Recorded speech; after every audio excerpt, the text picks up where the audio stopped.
ভেঙে দেবো কিন্তু সব ভেঙে দেবো কিন্তু সব ভেঙে দেবো কিন্তু সব। আপনি কে? আপনি কে? আপনি কে? আপনি কে? আবার জিজ্ঞেস করছেন যে আপনি কে? এটা এটা বলার আপনার কি সংবিধান রাইট দিয়েছে কে? প্রশ্ন করছি, ধর্মনিরপেক্ষ দেশ এটা। হিন্দু রাষ্ট্র হিন্দুরাই বাস করবে।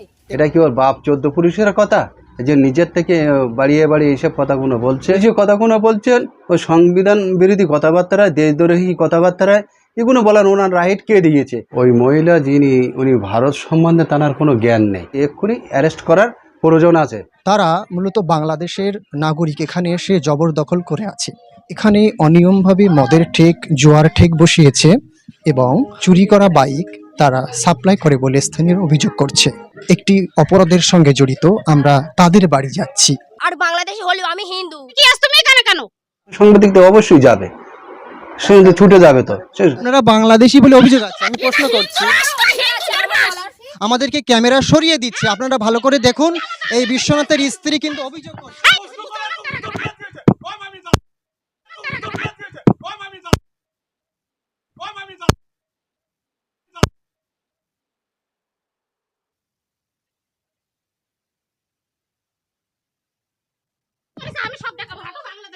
আমাদের কিন্তু ক্যামেরা ধরে অভিযোগ করছে এই মহিলা। সাংবাদিকের উপরে তাকে ধরে মানে অ্যাটাক করছে, তাকে মারধর করছে, ঘুষি মারছে, মুখি ফাইট মেরেছে, চশমা ভেঙে দিয়েছে, তারপর ক্যামেরা ভেঙে দিয়েছে। এগুলো কি? আর একজনকে অ্যারেস্ট করেছেন আমি শুনলাম। প্রশাসন ভাইদের তোমাদেরকে ধন্যবাদ জানাই, সাংবাদিকদের পাশে আপনারা আছেন। তাহলে একটা সাংবাদিকের উপর যদি এত অত্যাচার হয়, বা আপনার দেখলাম যে ফোনটা সরিয়ে দিচ্ছে, আপনার মাইক্রোফোনটা ভেঙে ফেলে দিচ্ছে, বা চশমা ভেঙে ফেলে দিচ্ছে, সাংবাদিকরা সমাজসেবার উপরে নির্ভীকভাবে তারা কাজ করে থাকে এবং সাংবাদিকদের একটা আলাদা অধিকার নিয়ে তারা সমাজে ঘোরাফেরা করে। এটা একেবারেই মানে সংবিধানের বিরোধী কাজ। বাংলাদেশিরা এখানে মূলত বলছে যে আমরা বাংলাদেশ থেকে এসেছি, এখানে ভেঙে দেবো কিন্তু সব ভেঙে দেবো কিন্তু সব। এগুলো বলার ওনার রাইট কে দিয়েছে? সাংবাদিক একজন গিয়েছে, তার উপরে যে এইভাবে যে জুলুম, আইনের আওতায় ওদেরকে আনা হোক। মানে এরকম কথাবার্তা দ্বিতীয়বার মানে যেন তারা যেন না বলে। আমি যদি আজকে থেকে আমি ওই দেশ থেকে জুড়ে এসে বসি না, তাও আমি শরণার্থী পাবো। আজকে থেকে আমি ওই দেশ থেকে জুড়ে এসে বসি না, তাও আমি শরণার্থী। আজকে থেকে আমি ওই দেশ থেকে জুড়ে এসে বসি না, তাও আমি শরণার্থী পাবো। ওই মহিলাটা যে কথাটা বলেছে যে আমরা আজকে আসলে কালকের আমরা এদেশের মানে নাগরিক, এটা কি ওর বাপ 14 পুরুষের কথা? এটি মুসলিমদের, এটি মুসলিম। কি আস তুমি এখানে কেন? আপনারা বাংলাদেশি বলে অভিযোগ আছে। জবাব দেবো কেন? এটা সাংবাদিক, তার নৈতিক কর্তব্য, তার দায়িত্ব, সবকিছু বলার তার অধিকার আছে। সে কিন্তু সাংবাদিকদের অবশ্যই যাবে, সে কিন্তু ছুটে যাবে। তো আপনি কে? আপনি কে? কেউ যদি আসে হিন্দু, তাহলে তারাও এখানে শরণার্থী জায়গা পাবে, কোনো মুসলমান পাবে না। তাহলে আমি কোনো মুসলমান পাবে না। অনুপ্রবেশকারীরা এসে আমাদের দেশের সমাজটাকে দূষিত করার পরিকল্পনা করছে। আপনারা স্বীকার করছেন যে আপনারা বাংলাদেশ থেকে এসেছেন? কে? আমি তো সাংবাদিক হিসেবে প্রশ্ন সঠিক করলাম, আপনারা সঠিক উত্তরটা দিন। আমরা ওরকম বলেছি আপনি বাংলাদেশি।